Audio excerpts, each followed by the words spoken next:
Hi guys, வாங்க Oreo பிஸ்கட்டை வச்சு ஒரு ஐஸ்கிரீம் பண்ணலாம். ஓரியோ ஐஸ்கிரீம், அதுக்கு தேவையானது ஒரு பேக்கெட் ஓரியோ பிஸ்கட். அதை நல்லா இந்த மாதிரி ஒரு சீல் டைப் பேக்கில் போட்டுக்கிட்டிங்கன்னா உங்களுக்கு லேஸாக இருக்கும்.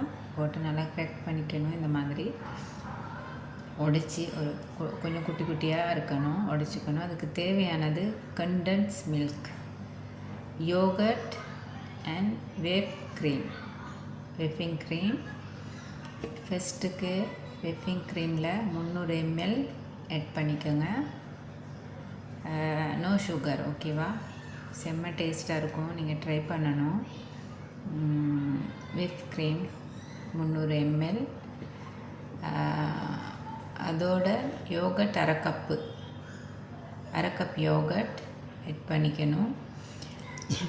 4 இன்க்ரீடியன்ட்ஸ் தான், ஒரு டைம் தான் போகும். நமக்கு ஒரு 15 நிமிஷத்தில் ரெடி பண்ணிக்கலாம். கண்டென்ஸ் மில்க் 100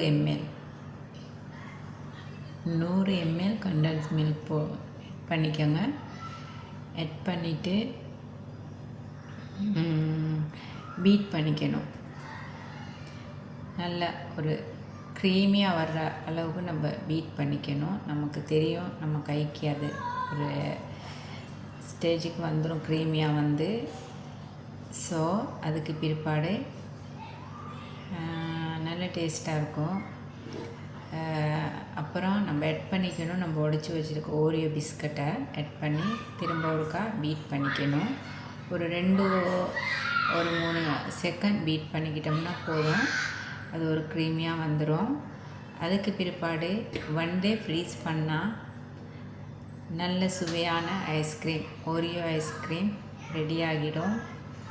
நம்ம இப்படி ஐஸ்கிரீம் வீட்டிலே பண்ணி சாப்பிட்டா நம்ம ஹெல்த்துக்கும் நல்லோம், பிள்ளைகளுக்கும் நல்லோம், பயம் இல்லாமல் கொடுக்கலாம் சாப்பிட.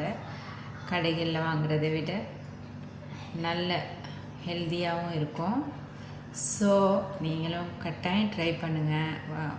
ஃப்ரீசரில் வச்சு ஒரு நாளைக்கு வச்சோம்னா நல்லா செட் ஆகிரும். ஸோ கைஸ், ட்ரை பண்ணுங்கள், கட்டாயம் ட்ரை பண்ணி உங்களோட குட்டீஸ்க்கு செஞ்சு கொடுங்க வீட்டிலேயே ஐஸ்கிரீம்.